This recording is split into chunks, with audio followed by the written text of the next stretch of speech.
আজকে আমরা একটা আনকমন রেসিপি রাঁধবো। বিবাহিত ব্যাচেলারদের সংকটময় সময়ে তেল ছাড়া শুধু পানি আর লবণ একটু একটা পড়ে গেছে, একটু ধুয়ে নিতে হবে। আর 3 কোয়া রসুন, একটু পেঁয়াজ, একটু মরিচ, এগুলো দিয়ে আমরা সেদ্ধ আলু ডিম ভাপা ভুনা করব। জানি না কেমন হবে, এটা জাস্ট আইডিয়া দিয়ে জেনারেট করতেছি। কাটার ছুরি নাই, তাই কাঁচি দিয়েই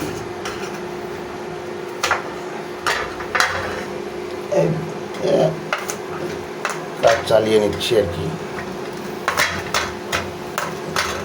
আচ্ছা, এখন আমরা যেটা করব সেটা হচ্ছে উপরে যে পানিটা উঠছে, ময়লা পানিটা আমরা ফেলে দেব। আচ্ছা, এখন এখানে আমি লবণ দিছি, আর এইটা আমি এখন এখানে ঢেলে দিব। আমাদের এখানে কোনো তেল নাই,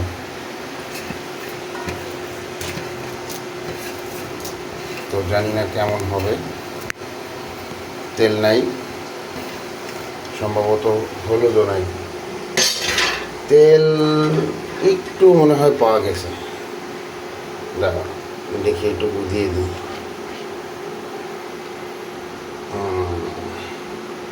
আয় বাবা আয় আয় আয়, 1 ফুট, 2 ফুট, আয় 3 ফুট, আয় আয় 4, 5, 6, এই 4-5 ফুটা তেল নসিবে হয়েছে। তো যাই হোক, এই তেল ছাড়াই বলা যায়। তো এখানে এটা বয়েল হচ্ছে, আমি এর সাথে একটু গোলমরিচের গুঁড়া দিব। তো আমি একটা চামিচ নিয়ে আসি।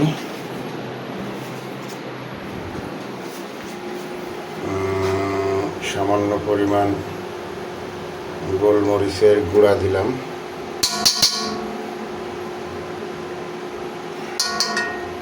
আচ্ছা, এখানে আর একটা মশলা আছে, এটা হচ্ছে কয়েক পদের মশলা মিলায় বানানো। এর মধ্যে আছে আপনার জিরা, তারপরে হচ্ছে জিরার গুঁড়া, ধনিয়ার গুঁড়া, মাংসের মশলার গুঁড়া, মিক্সিং। যাই হোক, আমাদের এটা এভাবে হতে থাক, জালটা একটু কমাই দিই। এখন হচ্ছে আমাদের সিদ্ধ আলু আনতে হবে। তো আমরা সিদ্ধ আলুগুলা আমরা এখানে কালেক্ট করে নিয়ে আসি। ভাত অলরেডি হয়ে গেছে। সিদ্ধ আলু ওঠানোর জন্য কাটা চামচ লাগবে, কাটা চামচ।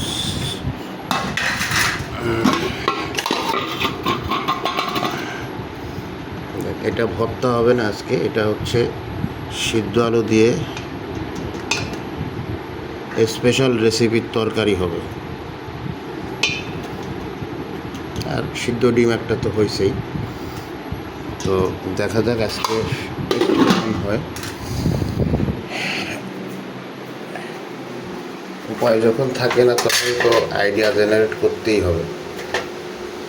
তো আলুগুলা ভেঙে দিয়ে দিই। একটু পানি লাগবে বোধহয়, একটু পানি দিয়ে দিই।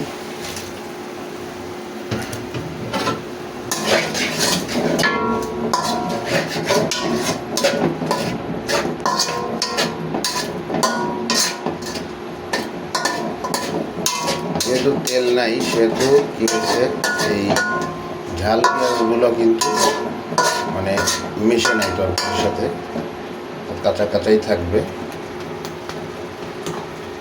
এখানে পানি আরও একটু লাগবে, আমি আর একটু পানির ব্যবস্থা করে নিয়ে আসি। এখানে এটা থাকতে লাগুক।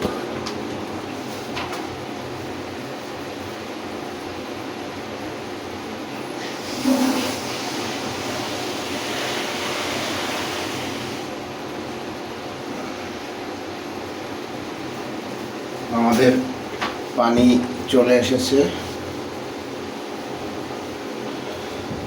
আমরা এখানে আর একটু পানি দেব। পানি দিয়ে এটাকে আবার টানাবো, সমস্যা নেই।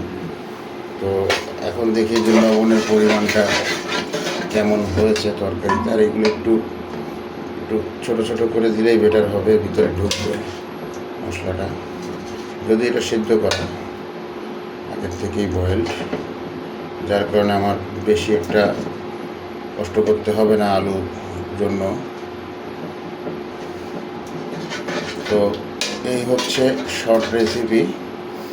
তো এখানে আমি যেটা করবো সেকেন্ড, সেটা হচ্ছে যে একটা ডিম, তার আগে আমি লবণটা চেক করে নিতে হবে আমার একটু।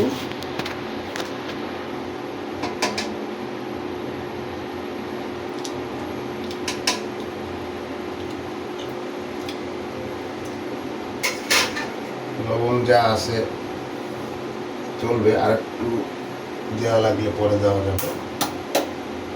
তো এখন হচ্ছে আমরা একটা ডিম, এটা এক হাত দিয়ে দেখানো একটু কষ্টকর, ডিমটা আমরা ছেড়ে দিলাম।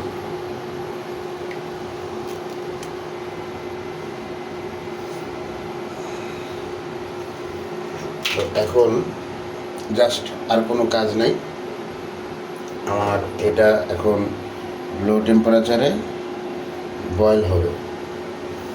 বয়েল হলে হয়তো বা একটা তরকারির মতোই, কিন্তু যেহেতু তেল নাই, মশলাপাতি নাই, প্রপার কোনো রেসিপি নাই, সব উল্টাপাল্টা, তো আমি বলতে পারতেছি না আসলে এর টেস্ট কেমন আসবে। কারণ এটা আমার লাইফে আমি আজকেই প্রথম, মানে কিছু নাই তো, এখন যা আছে তাই দিয়েই সরঞ্জাম করতে হবে। এটাই ব্যাচেলার, বিবাহিত ব্যাচেলারের জীবন। উপভোগ করার জন্য আসলে আমি ভিডিওগুলো বানাই।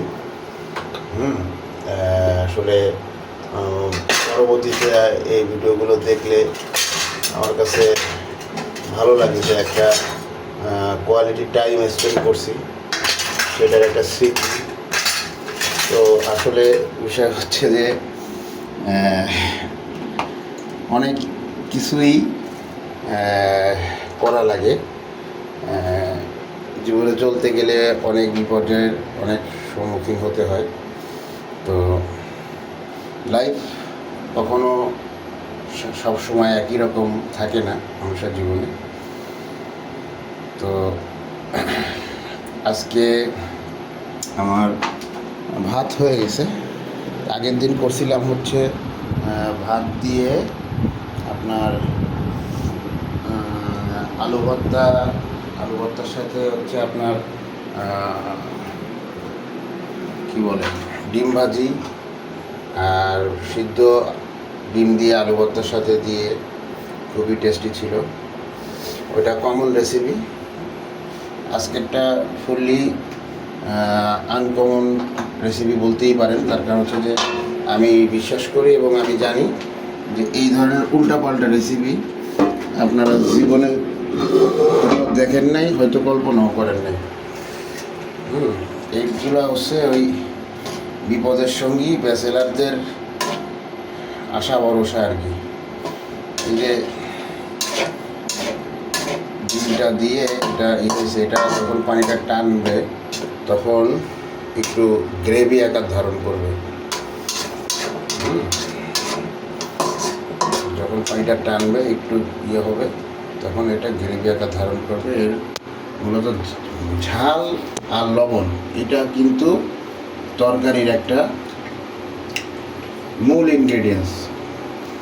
বলা যায় যে আপনি যাই দেন না কেন, আপনার ঝাল এবং লবণ দিয়েও কিন্তু আপনি মানে ভাত মাখায় খাইতে পারবেন, আর কিচ্ছু লাগবে না। তো যে কোনো তরকারি, বিরিয়ানি বলেন, চাইনিজ বলেন, যা কিছু বলেন না কেন, সেখানে ঝাল এবং লবণের পারফেক্ট কম্বিনেশন একটা রান্নাকে কোয়ালিটি এনে দেয়। তো ঝাল এবং লবণের অনুমানটা যদি সঠিক হয়, তাহলে আপনি যেভাবেই রান্না করেন, আশা করি আপনার রান্না টেস্টি হবে। তো যাই হোক, আমাদের এই যে আনকমন রেসিপি দেখতেই পাচ্ছেন, রেসিপির আইটেম হচ্ছে গুঁড়া ঝাল, এটার ভিতরে ধনের গুঁড়া, জিরের গুঁড়া, আর হচ্ছে মাংসের গুঁড়া, মাংসের মশলার গুঁড়া, এই তিনটে এক করে আমি রাখছি। তো এটার থেকে একটা ফ্লেভার জেনারেট হবে। ঝাল তো ঝালের জন্য দু একটা কাঁচা ঝালও দেওয়া আছে, পেঁয়াজ দিছি, আর রসুনের 2-1 কোয়া দিছি। রসুনটা খুবই উপকার হেলথের জন্য। রসুনটা কিন্তু বিশেষ করে চাইনিজের রান্নার ক্ষেত্রে রসুনটা অপরিহার্য। রসুনের খুব ব্যবহার হয়। গার্লিকের ইউজটা চাইনিজ রেস্টুরেন্টে যারা খাবার বানায়, তাদের রসুন কিন্তু একটা কি ইনগ্রেডিয়েন্টস। রসুন ছাড়া আসলে তাদের খাবারের মান, স্বাদ আসবেই না বলা যায়। তো রসুন কিন্তু খুবই বলা যায় সুস্বাদু একটি তরকারি, যেটা আপনার তরকারি ফ্লেভারটাকে পাল্টিয়ে দিতে সহযোগিতা করবে, বিশেষ করে ভোনা ক্ষেত্রে। তবে এই ক্ষেত্রে একটা বিষয় আছে কি, মাছের ক্ষেত্রে কিন্তু ভিন্ন।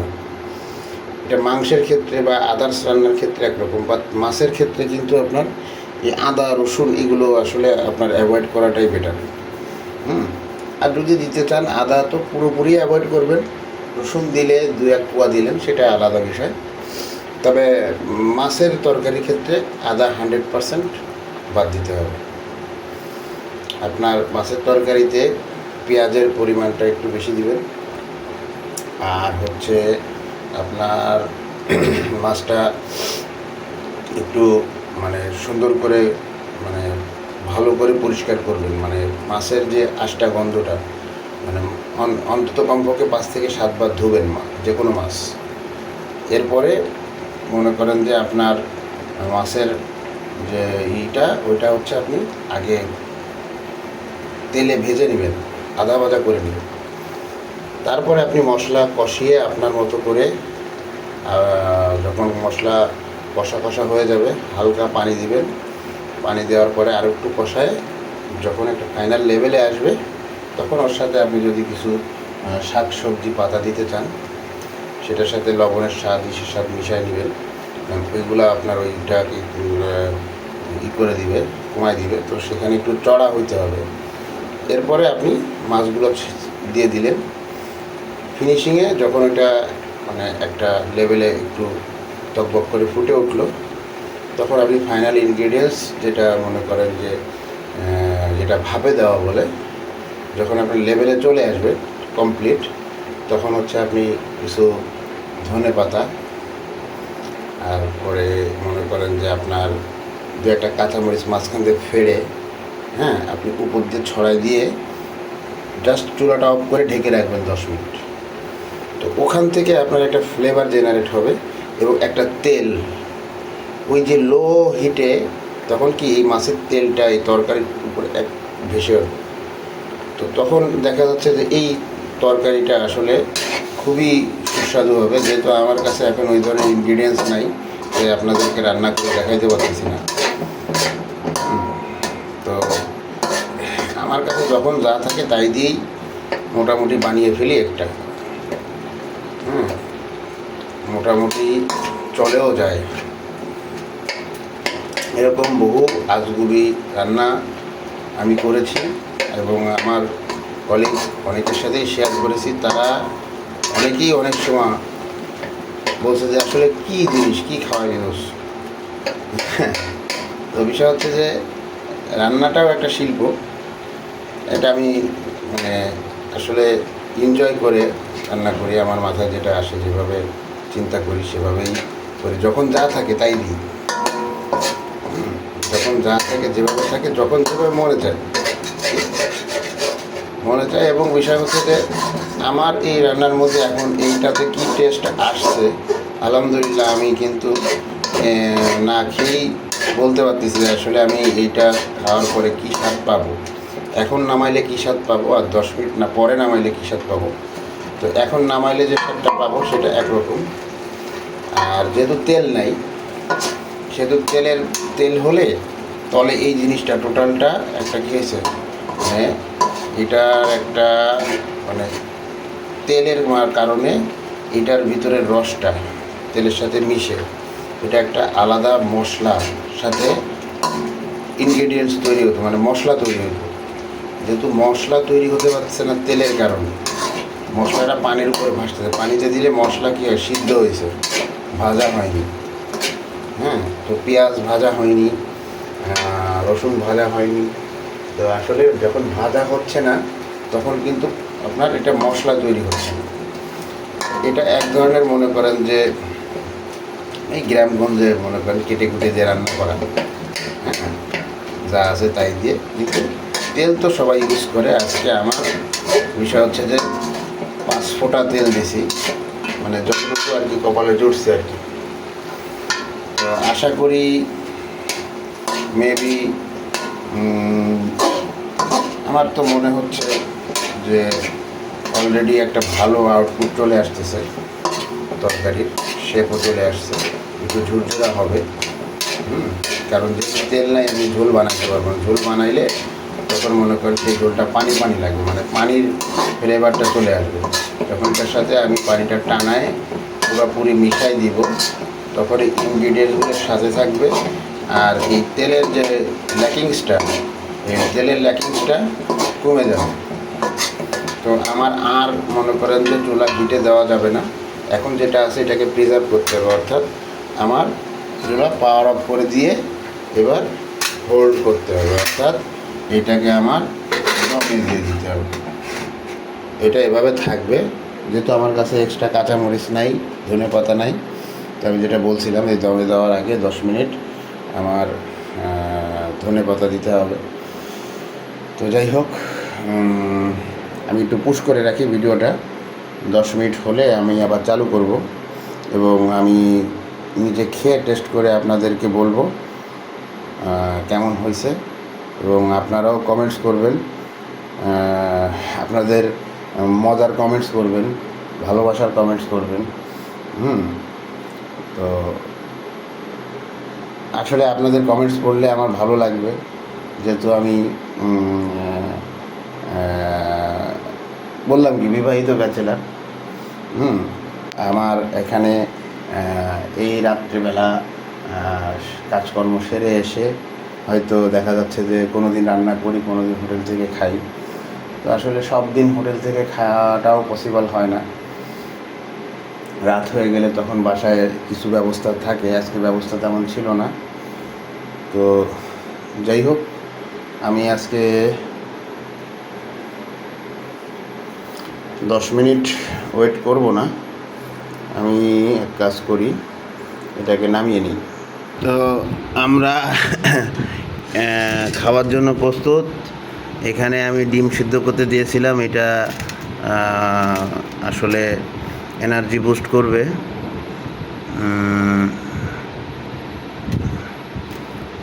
তো ডিম তো এমনিও সিদ্ধ খাওয়া যায়। তো আমি আসলে ফার্স্ট আমার যে রেসিপি, তেলবিহীন সিদ্ধ আলু দিয়ে ডিমের চচ্চড়ি, বা যে নামই আপনি দিতে পারেন, মানে আপনাদের ইচ্ছা মতো আপনারা নাম দিতে পারেন।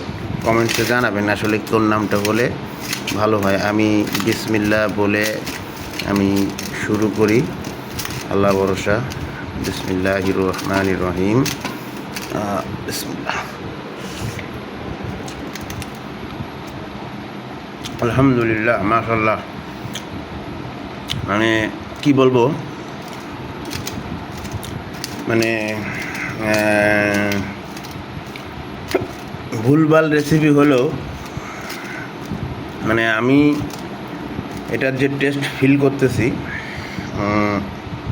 আপনাদেরকে বুঝাইতে পারবো না। যদি আসলে আপনারা চান এই টেস্টটা নেবেন, তাহলে আমার রেসিপিটা আরও একটু উন্নত করে আপনারা বাসায় এটা মেক করে দেখতে পারেন। খুবই কম সময়, খুবই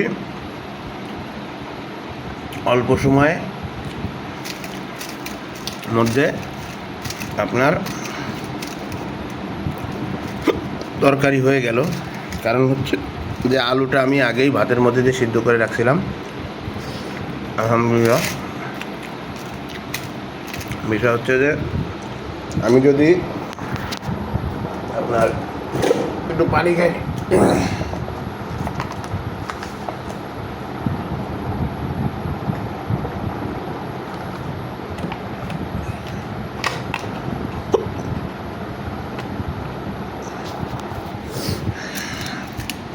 এই যে একটা মনে করেন যে মাখা মাখা একটা ফ্লেভার, মানে গ্রেভি টাইপের একটা ফিল পাইছি, যদিও এটা তেল না, পানির আর মনে করেন যে কাঁচা মশলা প্লাস হচ্ছে গুঁড়া মশলা। তো আমি আমার বুঝ মতো পরিমাণ দিয়েছি, যার কারণে মনে করেন যে আমার আইডিয়া অনুযায়ী আমি যেভাবে চেয়েছিলাম আলহামদুলিল্লাহ সেভাবেই হয়েছে।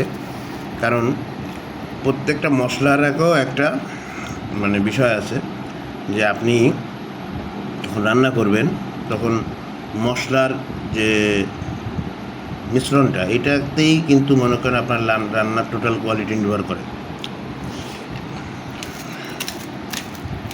কোথায় কোন ইনগ্রেডিয়েন্টসটা বেশি ব্যবহার করতে হবে, কোথায় বাদ দিতে হবে এবং কোথায় কম ব্যবহার করতে হবে, এবং ঝাল, লবণ এবং মিষ্টি, যদি মিষ্টি জাতীয় কোনো কিছু অ্যাড থাকে রেসিপির মধ্যে, সেটার পারফেক্ট কম্বিনেশন, মানে খাবার অনুযায়ী কখনো কখনো মিষ্টি চড়া লাগে, কখনো কখনো মিষ্টি লো দিতে হয়।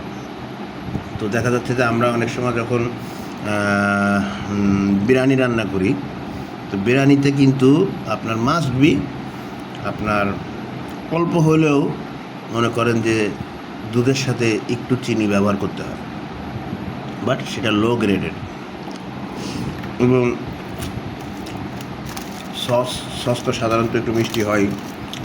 এখন মনে করেন সস তো পরিমাণ মতো দিতে হবে, এক বোতল ধরে ঢেলে দিলে তো মনে করেন যে ফ্লেভারই চেঞ্জ হয়ে যাবে। তো আলহামদুলিল্লাহ যে অল্প সময়ের মধ্যে যা ছিল তাতেই মানে শুকনো খাবার না খেয়ে একটু গ্রেভি করে নিলাম, উইদাউট মানে কোনো সবজি বা তরকারি, এমনকি তেল ছাড়া। একটা গ্রেভি ভুনা ফিল নিলাম। তবে মানে আশা করি খারাপ হয়নি, আপনারা টেস্ট করলে বলুন। তো যাই হোক, সবাইকে ধন্যবাদ। যদি কেউ এই পর্যন্ত ভিডিও ধৈর্য ধরে দেখে থাকেন তাকে তো অসংখ্য ধন্যবাদ। এই পর্যন্ত যারা ভিডিও দেখছেন তারা অবশ্যই এই কমেন্ট করবেন, এটা আপনাদের কাছে আমার দাবি, ভালোবাসার দাবি।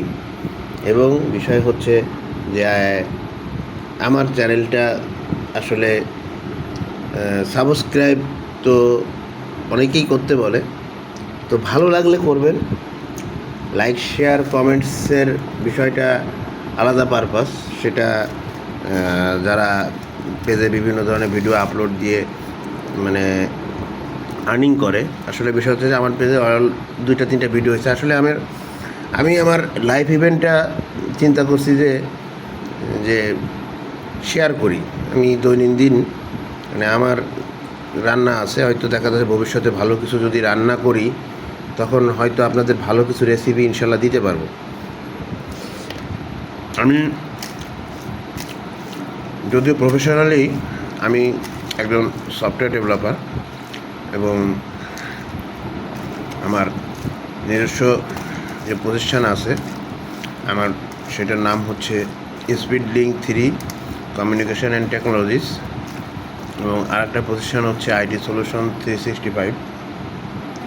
তো SPEEDLINK 3 এটা একসাথে কোনো গ্যাপ স্পেস বাদে SPEEDLINK 3, এটা যদি আপনি যে কোনো মোবাইল থেকে google.com-এ সার্চ করেন তাহলে আপনি আমার টোটাল ডিটেলস, কোম্পানির ডিটেলস, আমার নাম্বার, আমার নাম, আমার ওয়েবসাইট, আমার সমস্ত কিছু ব্যাকগ্রাউন্ড A to Z পেয়ে যাবেন।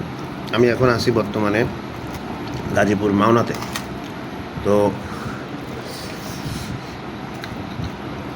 এই ইন্ডাস্ট্রি জোনে আমি আসছি যে আসলে বিষয় হচ্ছে যে এই জোনে কিছু সার্ভিস এনশিওর করতে, যেটা দেখা যাচ্ছে যে এই জোনে আসলে অ্যাভেলেবেল না। তো আমার এক ফ্রেন্ডের সাথে আলোচনা করে তো শুরু করেছি, তো যার কারণেই আমার এখানে এসে থাকা আর কি, বিবাহিত ব্যাচেলার, যেহেতু ফ্যামিলি এখনও আনতে পারি নাই। আমার ছেলে হচ্ছে এবার ইংলিশ ভার্সন থেকে SSC পরীক্ষা দিচ্ছে, আগামীকালকে তার ফিজিক্স পরীক্ষা। যেহেতু আমার হোম ডিস্ট্রিক্ট খুলনায় English version school Khulna Islamabad কলেজের স্কুল, তো ওখানে একটা বাংলা বই বাদে বাদবাকি সবই ছোটোবেলা ক্লাস 1 থেকে এ পর্যন্ত সবই আসলে ইংলিশেই পড়ানো হয়। তো আমার ইচ্ছা ছিল যে যেহেতু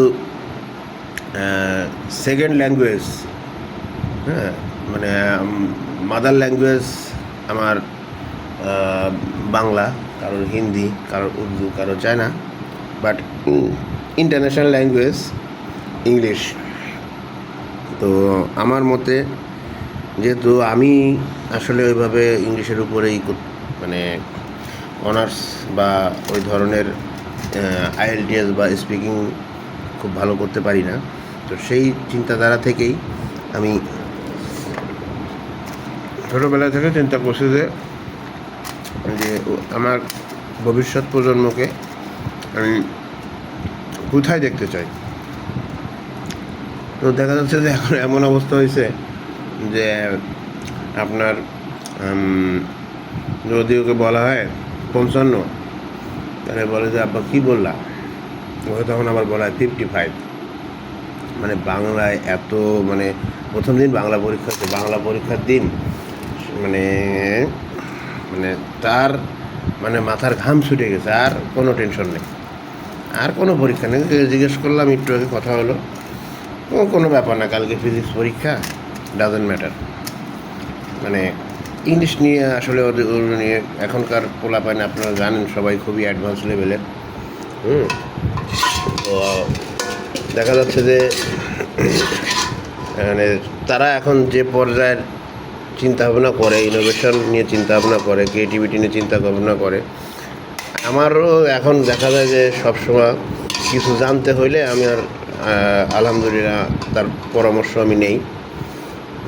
কারণ নিউ জেনারেশন হচ্ছে ফিউচার ইনোভেশন, যেটা লজিক্যালি প্রুভড। তো ফিউচার হচ্ছে আমাদের ইয়াং জেনারেশনের উপরে। তো নিউ জেনারেশন যেভাবে ডেভেলপ হবে, ফিউচার সেভাবে ডেভেলপ হবে। তা সবাই দোয়া করবেন, ভালোবাসা রাখবেন। হ্যাঁ, আর আমার প্রতিষ্ঠান আইটি সলিউশন 365 মাওনা, যেখানে আমি আসি মাওনাতে আইটি স্পেস সলিউশনস 365 মাওনা দিলে আপনি আমার দোকানের ডিটেলস সব কিছু পেয়ে যাবেন। আমার নাম হচ্ছে SM শাহবাজ হোসেন সোহাগ। আর হচ্ছে বিশেষ করে স্পিড লিঙ্ক 3 দিলে আপনি বেস্ট পাবেন, কারণ ওটা আমার প্রফেশনাল কোম্পানি, ওটা আমি দীর্ঘদিন যাবত করতেছি। আমার নিজস্ব কিছু কর্পোরেট ক্লায়েন্টের ERP সফটওয়্যার আছে, যেগুলো ইন্ডাস্ট্রিয়াল লেভেলে অ্যাকাউন্টিং, ইনভেন্টরি এগুলো ম্যানেজমেন্ট করে ক্লাউড বেস। এবং আমি গুগলের ভেরিফাইড ডেভেলপার, আমার গুগলের কয়েকটা অ্যাপস আছে। কারণ যদিও কাজ করার সময় পাই না, আমি এখন এই জোনটায় এসে আসলে সফটওয়্যার নিয়ে চিন্তা ভাবনা করতেছি না, কারণ কি এই জন্যে হার্ডওয়্যার প্রবলেম, মেশিনের মানে টোটাল ফ্যাক্টরিতে বহুত মেশিন আছে। এই মেশিনগুলা মনে করেন যে আপনার বেশিরভাগই মাদারবোর্ড নষ্ট হয়, কম্পিউটার তো একটা ফ্যাক্টরিতে দেখা যাচ্ছে 300, 400, 500 পিসি প্রতিদিন দেখা যাচ্ছে 8টা 10টা মাদারবোর্ডের প্রবলেম হয়। মাদারবোর্ডগুলো রিপেয়ার করা যায় না, মানে এই ধারে কাছে কোথাও এই অপশন নেই। তো আলহামদুলিল্লাহ আমার এখানে আপনি যদি ইউটিউবে সার্চ করেন আইটি সলিউশন 365, তো এখানে বয়স অল্প দিন, তারপরেও যে পরিমাণে আল্লাহ তাআলা রেসপন্স দিছে, শুকরিয়া।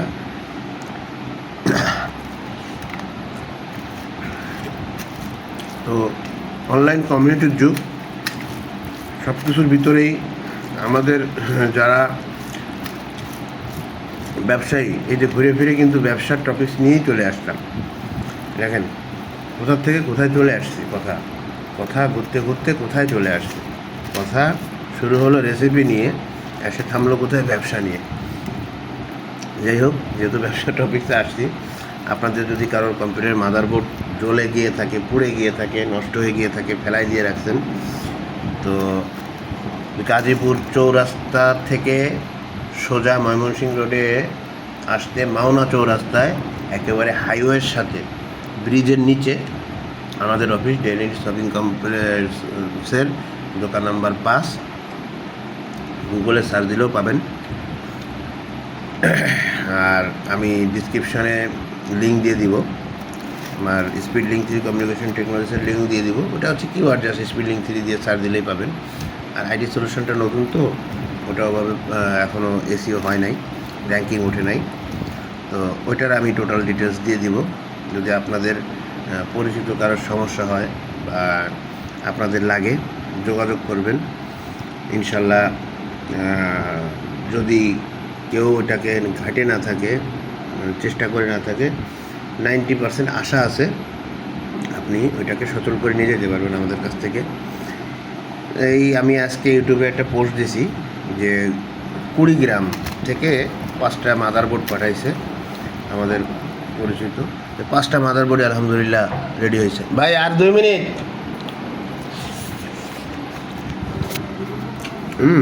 তো যাই হোক, আগে পর্যন্তই। আল্লাহ হাফেজ।